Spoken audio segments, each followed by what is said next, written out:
오늘 저희들이 전하는 말씀은 요한복음 15장 1절로 16절까지 있는 말씀입니다. 다시 요한복음 강해로 저희가 들어가도록 합니다.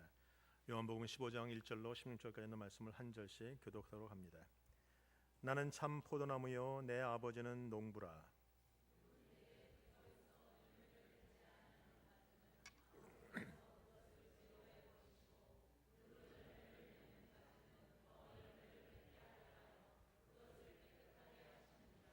너희는 내가 일러준 말로 이미 깨끗하여졌으니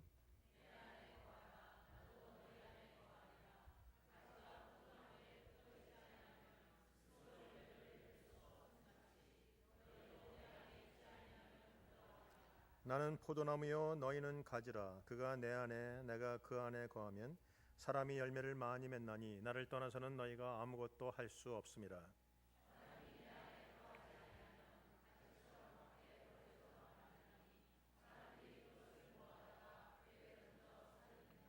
너희가 내 안에 거하고 내 말이 너희 안에 거하면 무엇이든지 원하는 대로 구하라. 그리하면 이루리라.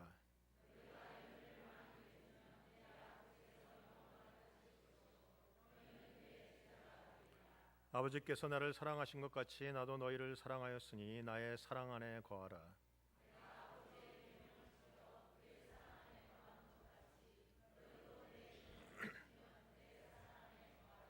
내가 이것을 너희에게 이름은 내 기쁨이 너희 안에 있어 너희 기쁨을 충만하게 하려 함이라.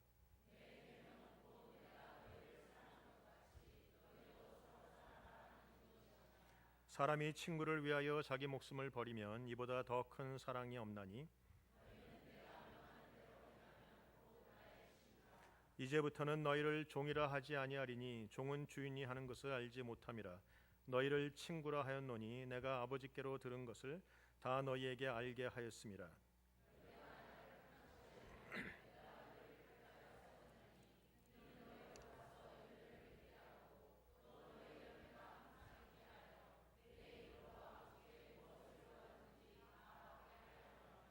아멘.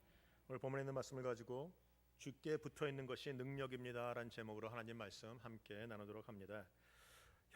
현대 사회를 한마디로 표현하면 많은 이야기들이 있겠지만 특별한 키워드를 하나 고르라고 한다면 능력입니다. 파워입니다. 많은 사람들이 파워를 가지려고 합니다. Power is everything. 그러면 무엇이 파워인가? 돈이 파워입니다. 건강이 파워입니다. 지혜와 지식이 파워입니다. 가지고 있는 모든 명예와 권세가 파워입니다. 그래서 사람들이 그 파워를 얻으려고 가지고 있는 모든 것을 다 탕진하면서 파워를 얻으려고 하고 있어요. 능력 위주의 사회 바로 그것이죠. 그래서 청년들도 능력을 가지려고 하고 심지어는 교회도 심지어는 성도도 능력 위주의 삶을 살려고 애를 쓰고 있습니다. 파워를 갖기 위해서 남들보다 좀 더 많은 것을 갖기를 원하고 많이 모으기를 원하고 더 많은 것을 우리가 추구하는 것이 현대 사회라는 것입니다. 근데 여러분 성경을 가만 보면 내가 더 많이 갖는 것보다 더 중요한 것이 하나 있다라고 얘기합니다. 여러분 우리가 더 많은 것을 갖는 데 관심을 갖는다면 더 많은 파워와 더 많은 능력을 갖는 데 관심을 갖는다면 우리는 엉뚱하게 하나님이 아닌 다른 것을 자랑할 수밖에 없는 인생이 되고 맙니다. 제가 옛날에 한번 말씀을 드렸지만 천주교에 우리 미사가 끝나고 4명의 어머니들이 모여서 이제 이런 얘기 저런 얘기 하다가 자식 자랑 얘기를 했다고 합니다. 그 중에 한 어머니가 얘기합니다. 뭐 이런 얘기 하다가 자기 아들 자랑을 합니다. 우리 아들은 천주교 신부입니다. Reverend Father. 그래서 많은 사람들이 존경한다는 뜻이죠. 존경하는 아버지라고 와서 그 앞에 무릎을 꿇습니다. 한 엄마가 얘기합니다. 그래요. 우리 아들은 추기경입니다. 추기경이기 때문에 많은 사람들이 우리 아들 앞에 와서 무릎을 꿇고 손에 입을 맞추면서 Your Excellency라고 얘기합니다. 한 명이 얘기합니다. 그래 우리 아들은 추경보다 더 높은 고위 관직을 갖고 있습니다. 많은 사람들이 내 아들 앞에 오면 무릎을 꿇고 손에 입을 맞추며 My Lord라고 얘기합니다. 이제 마지막 엄마가 할 얘기가 없었습니다. 이거 교황이 아닌 다음에 어떻게 무슨 얘기를 하겠습니까? 그래서 그 엄마가 잠깐 고민하다 얘기했습니다. 우리 아들은 300파운드가 넘고 6핏이 넘는 거구입니다. 많은 사람들이 우리 아들 앞에 오면 Oh my God 이렇게 합니다. 이러면 우리가 하나님 안에 있지 않고 다른 것을 추구하기 시작하면 엉뚱한 일로 자랑하고 엉뚱한 일로 시간을 낭비할 수밖에 없습니다. 오늘 본문을 얘기할 때마다 저는 늘 기억나는 사건이 하나 있습니다. 제가 국민학교 때 지금은 이렇게 제가 얌전해 보이지만 얌전해 보이고 조신해 보이지만 그때는 좀 덤벙대고 좀 그랬던 것 같아요. 그래서 친구랑 놀기도 잘하고 운동도 잘하고 뭐 그랬었는데 한 번은 날씨가 추우니까 방 안에서 교실 안에서 공놀이 하지 말라 근데 친구하고 공을 던지고 주고받는 일을 하다가 우리 선생님이 정말 좋아하는 화분 하나 갖다가 딱 맞아갖고 가지가 하나가 부러졌어요. 평상시에 정말 좋아하는 그 꽃을 좋아하는 선생님이었기 때문에 혼날까봐 거기다가 테이프를 붙여서 가지를 붙여놨습니다. 그러니까 한동안은 모르셨어요. 근데 조금 있다가 걸려서 신나게 맞았습니다. 왜 걸렸습니까? 시간이 흘러가니까 그 가지가 말라버리더라고요. 붙어 있어야 됐는데 붙어 있지는 아니하고 붙어 있는 척만 하고 있었더니 결국은 그 가지가 말라버리고 그 가지가 열매가 없고 꽃이 떨어지는 일들을 합니다. 저는 오늘 본문을 보면서 항상 그 생각이 머릿속에 떠오릅니다. 여러분, 주님은 여러분에게 나에게 붙어 있으라고 말하는데 여러분 붙어 계십니까? 주님 안에 있으십니까? 아니면 있는 척만 하고 계시지는 않습니까? 오늘 성경에 보면 요한복음에는 주님이 많은 말씀을 하시는데 특별히 나는 누구다, 우리 원어에 보면 에고 에미라고 나는 누구다라는 설명을 많이 하세요. 거기에 보면 나는 세상의 빛이다, 주님의 모습과 우리의 모습을 비교하면서 설명을 하십니다. 혹은 나는 생명의 물이다, 나는 선한 목자다, 나는 생명의 떡이라. 오늘 본문에 보면 나는 참 포도나무다 이렇게 말씀합니다.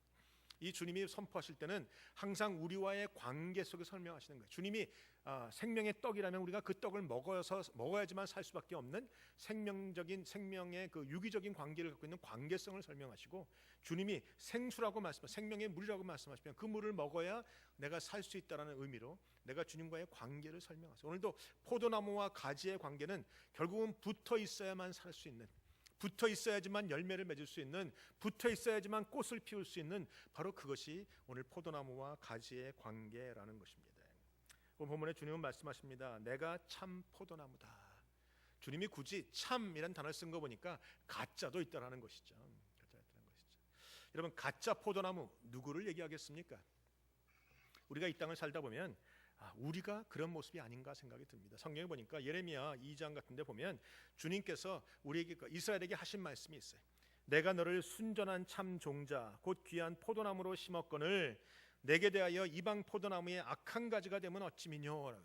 주님이 이 땅에 하나님의 나라를 이루어가는 포도나무들을 심으십니다. 그 중에 특별히 이스라엘을 포도나무 삼아서 심으셨는데 하나님의 계획과는 다르게 이들이 악한 계획을 가지고 악한 열매를 맺으며 다른 모습으로 바뀌었다는 것이죠. 어찌 보면 우리가 그렇습니다. 우리가 주님이 우리를 부르시고 그 부르심에 합당하게 살아가야 되는 우리가 살다 보면 주님의 부르심과는 상관없고 세상에서 우리가 타협하고 물들어서 하나님이 원하시는 포도나무의 모습은 상관없고 우리는 다 악한 포도나무가 돼서 하나님의 뜻을 거스리고 실패하고 실수하고 범죄하는 사람으로 살아가는 것이 우리의 모습이 아닐까라는 생각을 갖습니다. 여러분의 인생은 어떻습니까? 여러분은 성공한 포도나무입니까? 혹은 여러분은 실패한 포도나무 같은 인생을 살지는 않으셨습니까? 저도 짧은 인생을 살았지만 들어보니까 실패한 것밖에 없어요. 잘한 것보다는 잘못한 게 많고, 위대한 일보다는 그냥 억울한 일이 많고, 안 좋은 일이 많고, 선한 것보다는 악한 일이 많고, 어찌 보면 내 인생 실패한 인생이다 라는 말을 할 수도 있는, 그것이 바로 우리 이민자들의 인생이 아니겠습니까? 실패한 포도나무, 철저하게 실패하고 철저하게 무능한 포도나무, 바로 그것이 우리 인생, 우리 성도들의 모습이 아니겠는가라는 것이. 여러분, 실패한 인생에는 소망이 없습니다. 그렇기 때문에 오늘 주님께서 말씀하세요. 너희가 포도나무다, 다시 한번 해봐라 라고 말씀하지 않으셨어요. 우리가 실패했고 우리는 실패할 수밖에 없는 인생인 것을 주님이 아시기 때문에 더 이상은 우리를 포도나무라고 부르시는 것이 아니라 내가 참 포도나무요 너희는 가지일 뿐이라고 말씀하셨어요. 여러분, 우리가 포도나무가 되면 우리 스스로 뭔가 해야 됩니다. 우리 스스로 열매를 맺어야 됩니다. 내가 뭔가 가져야 됩니다. 내가 뭔가 일을 이루어야 됩니다. 그러나 이제 그것은 다 실패밖에 되지 않지 않습니까? 우리가 포도나무가 아니라 가지라는 사실을 기억하실 때 우리는 포도나무이신 주님께 붙어만 있으면 되는 것이. 그러면 주님이 나로 열매 맺는 가지가 되게 하십니다. 여러분, 이제까지는 많은 성도가 뭔가 주님을 위해서 큰 일을 해보려고 애를 썼어요. 더 많은 일을 해야 되고, 더 많은 헌금을 해야 되고, 더 많은 시간에 헌신을 해야 되고, 더 많은 노력을 해야 되고, 더 많은 시간 기도해야 되고, 우리 하나님 앞에 더 많이 내가 뭔가 해보려고, 뭔가 열매를 맺어보려고 끙끙거리고 애를 썼던 것이 우리의 현재 모습이 아니겠는가라는 거예요. 근데 여러분, 더 이상은 그렇게 하실 필요가 없습니다. 여러분이 하실 것은 한 가지입니다. 아니, 우리의 싸움은 단 한 가지입니다. 세상에서 더 많은 것을 가지려고 하는 싸움이 아니라 이제 우리의 싸움은 주님께 붙어 있기 위한 싸움이에요. 이제 우리의 모든 영적 전쟁은 다 그것을 위해서 사용되는 것입니다. 주님께 붙어 있고 주님 안에 머물러 있고 주님의 약속을 붙들고 있고 주님과 함께 동행하는 그 싸움이 우리 가운데 있지 않으면 우리는 열매를 맺지 못하는 가지가 되고 맙니다. 여러분, 과거에 여러분이 노력했지만 된 일이 무엇입니까? 흔히 어떤 우리 전도사님이 한 얘기로 노력했지만 됩니까? 안 되더라는 것이지. 우리가 노력했지만 결국은 실패한 인생, 열매 맺지 못하는 인생, 무능한 인생입니다. 이제 무능한 인생이 유능한 인생으로 바뀌기 위해서, 실패한 인생이 성공한 인생이 되기 위해서, 아무도 열매를 맺지 못하는 무익한 인생이 유익한 인생이 되기 위해서 할 것은 딱 한 가지, 주님께 붙어 있는 것입니다. 주님께 붙어 있는 것이 살 길입니다. 주님께 붙어 있는 것이 성공의 길입니다. 주님께 붙어 있는 것이 능력입니다. 주님께 붙어 있는 것이 우리의 힘이라는 것입니다. 오늘 주님은 다른 거 요구하지 않으셨어요. 나가서 노력해라, 그 얘기하신 것이 아니고 나에게 붙어만 있어라. 여러분이 더 이상은 실패한 나무가 아닙니다. 그런 실패한 인생으로 살 필요가 없다라는 겁니다. 이제부터는 주님께만 붙어 있으면 주님이 나를 성공한 인생, 주님이 나를 열매 맺는 인생 만들어 주신다는 것이죠. 결국 성도의 힘과 능력과 성공이 어디서부터 시작되는가? 단 한 가지입니다. 주님께 붙어 있는 것에서부터. 주님께 붙어 있으면 강한 자가 되고, 주님께 붙어 있으면 능력 있는 자가 되고, 주님께 붙어 있으면 열매 맺는 자가 되고, 주님께 붙어 있으면 성공하고 승리하는 자가 되고, 주님께 붙어 있으면 전능자가 됩니다. 여러분, 전능자라고 말하니까 조금 불편하신 분이 계시지만 성경은 얘기하지 않습니까? 예수님께서 너희가 나를 믿으면 내가 하는 일을 할 것이요 나보다 더 큰 일도 하래. 그게 전능한 거 아니겠습니까? 주님을 믿으면, 주님 안에 거하면 우리는 모든 걸 할 수 있는 사람이 된다라는 거예요. 여러분, 바울이 그것을 깨달았기 때문에 내게 능력 주시는 자 안에서 내가 모든 것을 할 수 있다라고 얘기하죠. 여러분, 믿으십니까? 옆사람 고백하세요. 주님께만 붙어 있읍시다. 성도의 사는 비결은, 성도가 이 땅에서 성공하는 비결은 그것입니다. 주님께 붙어 있는 것. 우리 성경에 얘기하죠. 5절에 보시면 나를 떠나서는 너희가 아무것도 할 수 없습니다. 주님을 떠나서는 아무것도 할 수 없습니다. 주님을 떠나서는 아무것도 할 수 없습니다. 주님을 떠나면 아무것도 이룰 수 없습니다. 주님을 떠나면 아무것도 가질 수 없는 것입니다. 그럼에도 불구하고 현대교회의 기적이 있죠. 주님을 떠나서도 성전을 건축하고, 주님을 떠나서도 봉사하고, 주님을 떠나서도 기도하고, 주님을 떠나서도 뭔가 선교하고, 주님을 떠나서도 전도하고, 주님을 떠나서도 뭔가 하려고 자꾸 해요. 내가 뭔가 하려고 한다는 것이죠. 오늘 이 순간부터 여러분, 내가 뭔가 하려고 하는 것을 끊으셔야 됩니다. 내가 일을 하면 일도 이루지 못하겠지만, 혹시 이룬다고 하더라도 상처와 아픔과 괴로움밖에 없는 거예요. 근데 주님이 일을 이루시면 거기에는 생명이 있고, 거기에는 기쁨이 있고, 거기에는 성공이 있고, 거기에는 평안함이 있어요. 그러니까 여러분이 할 것은 주님께 있는 것이에요. 가지가 줄기를 떠나면 죽음입니다. 아니, 지금 당장 여러분이 붙어있는 척하고 있으면 사람들은 몰라요. 아, 주님 안에 있나 보다. 그러나 조금 지나면 얼굴이 초췌해지고, 얼굴이 시꺼매지고 말라가고, 이게 뭡니까? 마음속에 걱정과 근심과 염려로 가득 차고, 혹은 사람들이 나를 알아주지 않는다고 분노로 가득 차고, 시험거리로 가득 차고, 섭섭하고 삐지고, 이거 다 주님 앞에 있지 않는 사람들의 특징이라는 것이죠. 그러니까 주님 안에 있으면 되는 거예요. 여러분, 성경이 분명히 얘기합니다. 6절에 보시면 사람이 내 안에 거하지 아니하면 가지처럼 밖에 버리고 말라지나니. 나무를 떠난 가지, 줄기를 떠난 가지는 말리울 뿐입니다. 죽을 뿐입니다. 아무것도 할 수 없는 것이죠. 주님을 떠나서도 뭔가 하고 계십니까? 뭔가 열매를 맺고 있습니까? 그것은 하나님의 열매가 아닌 거예요. 여러분 스스로의 열매인 거죠. 그것은 죽음의 열매입니다. 그것은 내 안에 있는 탐심으로, 탐욕으로 만들어 놓은 열매일 뿐, 하나님이 나에게 주고자 하시는 생명의 열매는 아니다라는 것입니다. 그래서 여러분, 성도란 예수께 붙어 있어야 사는 존재입니다. 성도가 예수를 의지하면 강해집니다. 예수께 매달리는 성도는 세상이 감히 넘보지 못하는 것이죠. 그래서 여러분, 우리의 싸움은요, 더 이상 많은 열매를 맺기 위한 싸움이 아닙니다. 우리의 싸움은 더 이상 성도를 많이 늘려야 되는 부흥에 대한 숫자적인 부흥의 싸움이 아닙니다. 우리의 싸움은 헌금을 더 걷어서 더 재정적으로 풍성해야 되는 그 싸움을 싸우는 것이 아니라는 거예요. 우리의 싸움은 열매를 맺기 위한 싸움이 아니라 우리의 싸움은 주님께 붙어 있어야 되는 싸움입니다. 쉽게 얘기하면 이제부터는 부흥이 숫자가 아니라 거룩함이라는 거예요. 거룩함이란 뭡니까? 주님 안에서 정결한 자가 되고 주님 안에서 구별된 자가 되고 주님께 붙어 있다는 말로 우리가 설명할 수 있죠. 이제 많은 교회가 숫자적인 부흥만 자꾸 추구하다 보니까 어중이 떠중이 다 모여서 교회가 시끄럽고 복잡해요. 예수를 믿지 않으면서도 직분자가 되고 예수를 믿지 않으면서도 뭔가 하려고 하니까 자꾸 문제가 있어요. 여러분, 이제부터는 여러분이 숫자를 늘리기에 급박하지 마시고 정말 중요한 우리가 믿음 안에서 거룩한 자가 되는 것, 주님 앞에서 딱 붙어있는 자가 되는 것, 그러면 열매를 맺게 돼 있어요. 여러분, 한 시온 교회가 주님 안에서 붙어있는 자들이 다 생기고 거룩하게 되고 하나님의 뜻을 이루는 교회가 되는데 하나님이 이 교회에 축복하지 않으시겠습니까? 여러분이 하나님의 축복에 하나님의 부흥의 원리 원칙을 알면 하나님이 기뻐하는 일만 하시면 돼요. 하나님이 기뻐하는 일을 하시면 주님의 기쁨이 되면 그 교회는 부흥하게 돼 있고 그 교회는 건강하게 돼 있고 그 교회는 복을 받게 되어 있는 것이죠. 오늘 본문에 보면 주님이 분명히 말씀하세요. 무릇 내게 있어 과실을 맺지 아니하는 가지는 아버지께서 이를 제버리시고 무릇 과실을 맺는 가지는 더 과실을 맺게 하려 하여 이를 깨끗게 하시느니라. 여러분, 인생의 열매를 맺고 계십니까? 과실을 맺고 계십니까? 제가 이 말씀을 읽을 때 갑자기 마음속에 막 힘들더라고요. 내 인생에 정말 열매가 있을까? 내가 주님이 기뻐하는 열매를 맺고 있기는 하기는 하는가?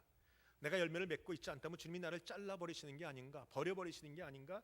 막 고민이 생겨서 하나님, 내가 열매 맺는 인생이 되게 하십시오. 막 기도하기 시작했어요. 근데 주님이 이 말씀 보면 자꾸 저에게 생각나게 하시는 것은 내가 또 뭔가 인간적인 노력을 하려고 하는 건가? 이런 말씀을 하시는 것이죠.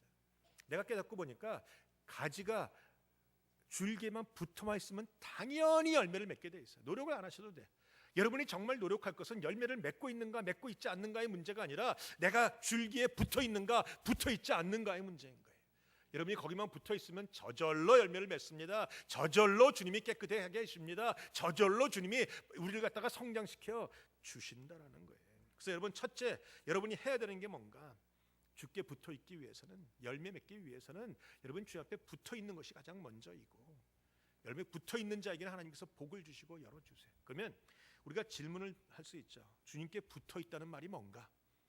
어떻게 하면 우리가 주님께 붙어 있을 수 있는가? 여러분, 주님께 붙어 있는 게 뭡니까? 어떻게 하면 붙어 있을 수 있는 것입니까? 붙어 있는다는 건 이런 것이에요. 첫 번째로 주님 앞에 주님께 붙어 있다는 말은 오늘 성경에 있는 본문을 따르면 주님께서 이렇게 말씀하셔. 너희가 내 안에, 내가 너희 안에. 그리고 뒤에 가시면 너희가 내 안에, 내 말이 너희 안에. 그랬어요. 내가 주님 안에 있다는 것, 주님께 붙어 있다는 말을 쉽게 설명하면 주님의 말씀이 내 안에 있다라는 거예요. 주님의 말씀이 내 안에 살아있다는 겁니다. 내가 말씀 따라 사는 거예요. 말씀을 따라 살라고 말씀드렸습니다. 따로 삶 따로, 말씀 따로가 아니라 따라입니다. 말씀 따라 살면 돼. 말씀의 기준으로 살면 됩니다. 아침부터 저녁까지 말씀이 원하시는 그대로, 말씀이 말하는 그대로, 말씀이 하라고 하면 하고, 말씀이 하지 말라고 하지 않고, 말씀이 멈춰서라고 하면 멈춰서고, 말씀이 가라고 하면 가고, 말씀이 주라고 하면 주고, 말씀이 기도하라고 하면 기도하고. 여러분, 말씀대로만 살아가면 이것이 바로 주님께 붙어있는 인생의 첫 번째 단계라는 것입니다. 말씀대로 사는 삶, 하나님이 붙잡아 주십니다. 말씀을 귀하게 보는 삶, 하나님이 붙잡아 주세요. 하나님이 붙잡아 주세요. 이런 말씀대로 살고 계십니까? 오늘도 말씀을 먹으셨습니까? 여러분, 설교도 중요하지만 설교보다 더 중요한 것은 여러분이 개인적으로 말씀을 듣는 것입니다. 개인적으로 말씀을 읽는 것입니다. 개인적으로 말씀을 묵상하는 것이에요. 우리 기독교 개신교가 말씀이 중요하기 때문에 목회자를 세워서 좋은 설교, 귀한 설교를 자꾸 들려주긴 하지만 여러분이 그냥 귀만 갖고 오신다면 소용이 없어요. 그냥 앉아서 설교 잘 들었네, 은혜 받았네 이러고 가신다면 좋은 영화, 좋은 드라마, 좋은 연극, 좋은 오페라, 좋은 뮤지컬 보는 것과 별반 다르지 않습니다. 좋은 오페라, 좋은 뮤지컬 가도요, 얼마나 감동이 되는지, 좋은 영화 보고도 얼마나 감동이 되는지 눈물 콧물 다 빼고 나갑니다. 근데 영화 봤다고 해서, 울었다고 해서 인생 바뀌는 사람 본 적이 없어요. 정말 중요한 것은 설교도 중요하지만 여러분이 그 설교를 내 것으로 받는 게 중요하고, 그 받은 설교 가지고 일주일 내내 묵상하며 내 말씀, 내 안에 살아 움직이는 하나님의 말씀으로 만드는 것이 그만큼 중요하다는 것이죠. 제가 늘 얘기하지만 거북이라는 존재가 있다고 합니다. 거북이라는 존재는 300일 동안을 안 먹어도 능히 살 수 있대. 근데 우리 요새 성도들이 거북이 성도가 얼마나 많은지 몰라요. 말씀을 안 먹고 말씀을 안 들어도 그냥 넉넉히 살아가요. 끄떡없이 살아가요. 그거 다 잘못된 것이에요. 말씀 안 먹으면 마음이 갈급해지고, 말씀 안 먹으면 마음이 답답해지고, 말씀 먹어야 살기 위해서 말씀을 붙잡고 살아가는 삶, 이게 바로 주님께 붙어있는 삶이라는 것입니다. 그래서 여러분이 주님께 붙어있기 위한 구체적인 방법은 말씀대로 산다.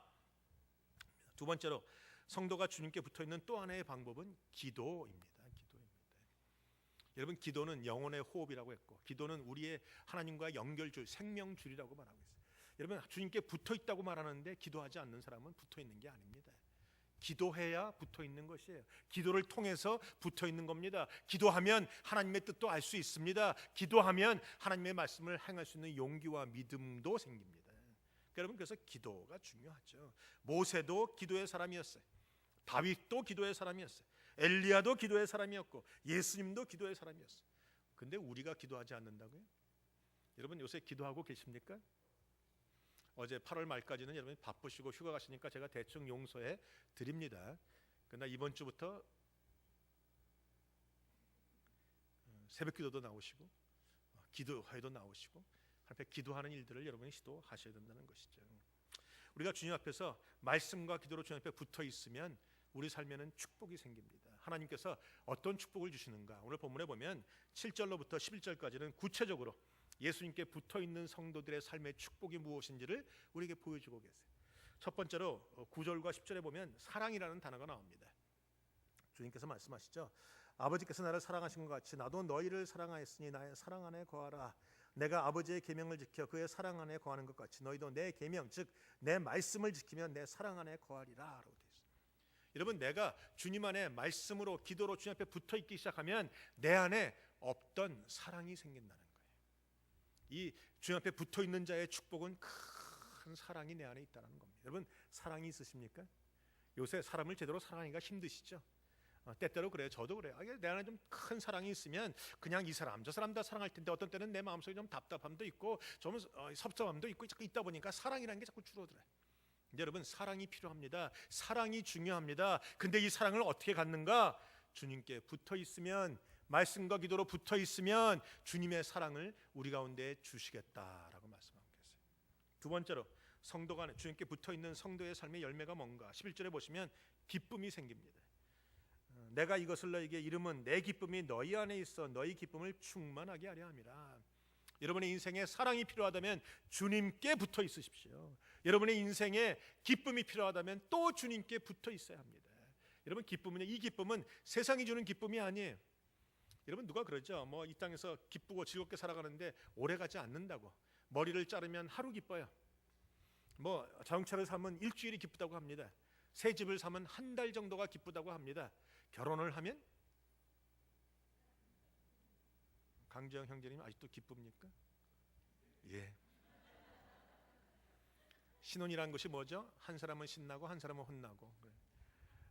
결혼한다고 기쁘지 않아요. 여러분, 제가 물어봤더니 대답 안 하시는 이유를 제가 압니다.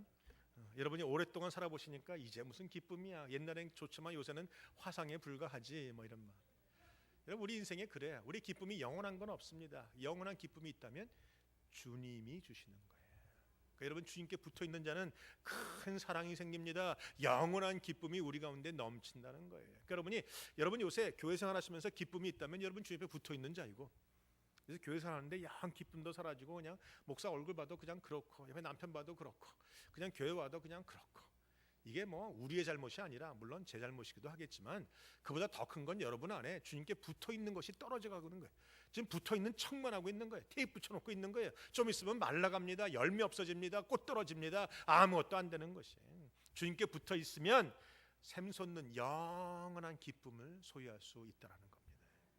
세 번째로, 주님께 붙어있으면 기도 응답이라는 축복이 생깁니다. 오늘 7절에 보시면 뭐라고 되어 있습니까? 너희가 내 안에 거하고 내 말이 너희 안에 거하면 무엇이든지 원하는 대로 구하라. 그리하면 이루리라. 여러분, 주님 안에 붙어있으면 주님의 뜻이 무엇인지 알고 아멘으로 화답하고 그 약속 붙잡고 구하면 주님이 그 약속 그대로 이루어 주신다라는 거예요. 16절에 보십시오. 16절에 또 주님 말씀하세요. 너희가 나를 택한 것이 아니고 내가 너희를 택하여 세웠나니 이는 너희로 가서 열매를 맺게 하고 또 너희 열매가 항상 있게 하여 내 이름으로 아버지께 무엇을 구하든지 다 받게 하려 함이라. 여러분 기도 응답이 필요하십니까? 기도 응답의 축복이 여러분의 삶 속에 절실히 필요합니까? 그렇다면 여러분이 먼저 주님 안에 붙어 있어야 돼. 주님께 붙어 있는 싸움, 이것이 우리의 싸움인 거예요. 여러분이 이 많은 걸 얻기 위해서 한 가지를 하셔야 됩니다. 주님께 붙어 있는 것, 이것만 잘하면 돼. 주님께 붙어 있는 게 성도의 능력이고, 주님께 붙어 있는 게 성도의 축복이고 우리의 삶의 모든 것이 된다라는 것이죠. 주님 앞에 나오고 주님께 붙어 있으면 하나님이 축복하십니다. 여러분 이제 2014년 이제 9월 얼마 남지 않았습니다. 이제 한 3, 4개월 지나가면 올해도 다 지나가는 거예요. 여러분 아직도 그러나 늦지는 않았어요. 여러분 남은 3, 4개월 동안 이제부터라도 주님께 붙어 계십시오. 주님께 붙어 있기 위한 싸움을 시작하세요. 그러면 여러분이 말씀과 기도로 영적인 싸움을 시작하면 여러분의 인생에 하나님 부으시는 큰 사랑이 임하고 큰 기쁨이 임하고 기도 응답의 축복이 온전하게 임하리라 믿습니다. 여러분 제가 이 주님께 붙어있다는 단어를 쓸 때마다 떠오르는 단어는 삿갓조개입니다. 여러분 바닷가 같은 데 가다 보면 바위에 그 조개가 붙어있는 게 보이시죠? 보면 이렇게 조그만 조개인데 뭐 삿갓같이 삼각형으로 되어 있고 바위에 딱 붙어있어요.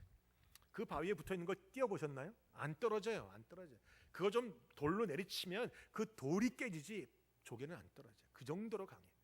제가 가만 생각할 때마다 주님께 정말 삿갓조개처럼 딱 붙어만 있으면 얼마나 좋을까. 맞아. 여러분 옆 사람에 고백하세요. 주님을 위한 삿갓조개가 되십시다.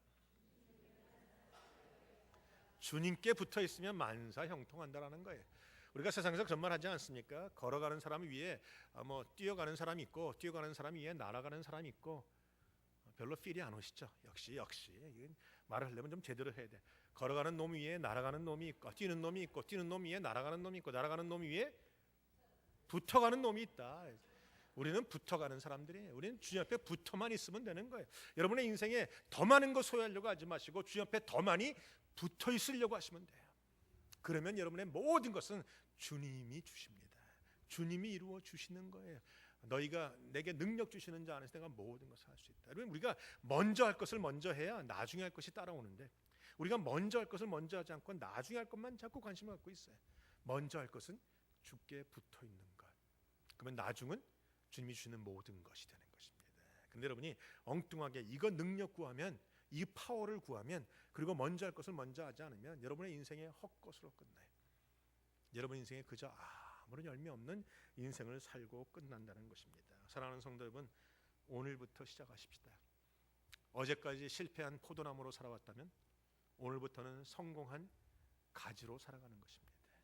어제까지 내가 눈물 흘리고 땀 흘리고 내가 뭔가 노력을 해서 살아왔다면 오늘부터는 주님께만 붙어서 주님이 내 안에서 일하시고 주님이 내 안에서 치유를 일으키시고 주님이 내 안에서 능력 주셔서 주님의 일을 주님이 행할 수 있도록 허락하시는 여러분이 되시길 주님의 이름으로 축원드립니다.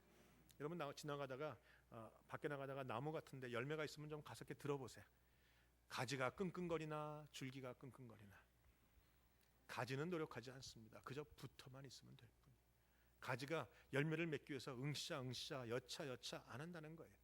그저 가지가 줄기에만 붙어 있으면 주님이 다 진액을 빨아 올려서 저절로 열매를 맺는 인생 되게 하십니다.